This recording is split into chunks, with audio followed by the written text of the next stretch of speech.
Hey everyone, let's jump into another video for your next discussion forum around migration and race. And so let's take a look at Module 8 here, and as you can see, I framed this concept of migration as a system. And so when we think of something as a system, we don't think of it as random, we don't think of it as chaotic. We think of it as something that's controlled, that has patterns, and in some cases is predictable. And so in week 8, what we're going to take a look at is we're going to take a look at the creation of migration systems in the United States that really creates a filter that selects certain immigrants and leaves certain migrants home. And so when we evaluate migrants in the United States, we don't evaluate people and their entire nations. We evaluate the ones that get here. And so this plays a really, really important role in the way that we see race and racial construction in the US. And so I want to start with the Latino paradox. I'm not going to click on this one because I want to save most of this video time for the forum. But if you're reading the Latino paradox, it suggests a couple things. One of the things that it suggests is that as Latinos migrate into the United States, the deeper into generation they get, the unhealthier they get. And so there's some idea around maybe traditional culture, traditional behavioral patterns as protective. And in some ways, it kind of suggests that the process of Americanization can be unhealthy for a lot of migrants that are coming from Latin America. However, it also suggests one thing as well. It suggests that there's something unique about the immigrant generation that may have made them more healthy than ensuing generations. And so ensuing generations may be a little bit more of a random population. They're born in the United States, whereas the migrant population in many ways are self-selected. We could predict they're coming with specific gender identities, class identities, specific health, specific age, and so there may be a case to be made that the immigrant population is a population that may not represent the entire nation or the entire culture or the entire ethnicity as a group. And so what I want to do is I want to take a look at what are these systems that are either filtering certain migrants in from certain nations and who gets to come. And so what I want to do is I want to click on a very, very challenging reading. If you're having trouble getting through it, it's okay. Like a lot of the other readings in class, this one has some tough stuff. So let's go ahead and click on this May Nye resource. This chapter takes a look at the Immigration Act of 1924, otherwise known as the Johnson-Reed Act. So what I'm going to do is I'm going to go ahead and click on the PDF here.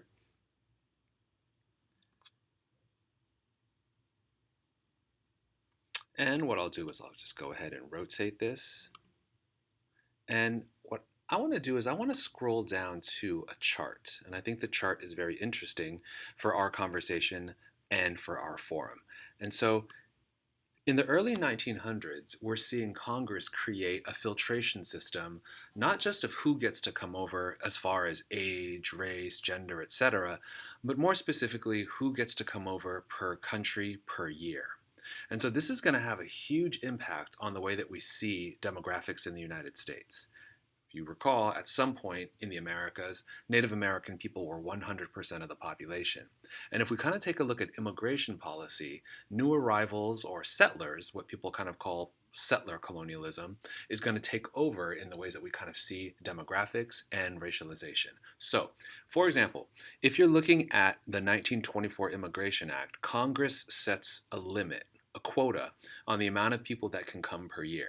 So if I were to pick a country, for example, like Albania, Albania is given a quota of 100 people. And now it's a very small quota per year, but part of the actual quota system says aliens ineligible to citizenship cannot migrate into the United States. So you're going to see a lot of 100s for the countries that are not considered white countries. And so you can kind of see here that Congress is now defining what country is a white country and what country is not. And so if we look at the quota system here, we can go over a little bit of the math on how they came up with those numbers a little bit later. But what I want you to take a look at is I want you to take a look at maybe the three countries with the largest quotas. The United States is basically saying if we want to pick and choose migrants and we want to pick and choose who we believe can be American, they're really looking at it through the lens of people from Germany, Great Britain, Northern Ireland, and the Irish Free State.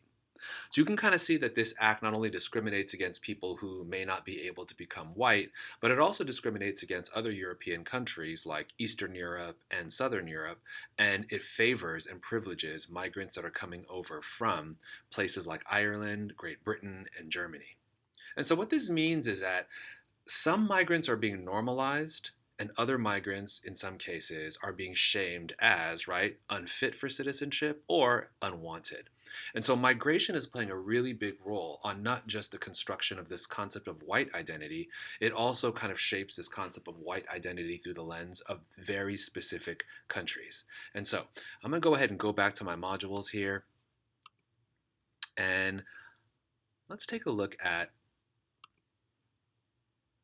your discussion forum. And so I'm going to click on 8.5 here, and you can kind of see before the Immigration Act of 1924 comes out, you can see that there was a lot of anti-Irish sentiment. A lot of it was cultural sentiment as opposed to racial sentiment, but you can see here that they term this image the mortar of assimilation and the one element that just won't mix. You could see that the Irish person is drawn as someone who is violent, but also given animalistic characters in relationship to other groups here. And so the question in the forum, let's go ahead and click into the forum, is how did the Irish become white? And what we want to do is we want to challenge the idea that their Americanization was simply an individual effort. Now, we know that individual effort matters in this country, and we know that we should value it, but something else is happening systemically, structurally, that are allowing the Irish to be perceived more and more so as white.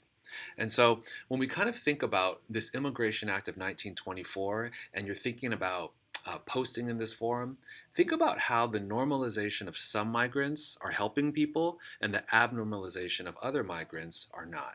And so think about how the immigration of certain groups of people are now beginning to make a connection between Americanization and immigration, whereas some immigrants are just not able to. And that's not an individual thing, that's a structural thing.